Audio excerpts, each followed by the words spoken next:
How to manage group awards on Facebook mobile. Hello guys, in today's video I'm gonna show you how to manage group awards on Facebook mobile.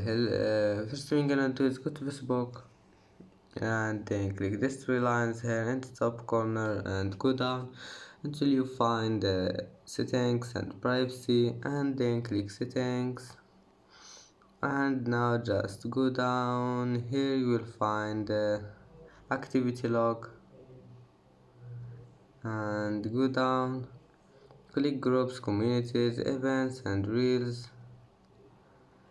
and go down and click this one, group awards. And that's it for today's video. If you like this video, please don't forget to like and don't forget to subscribe. See you in the next video.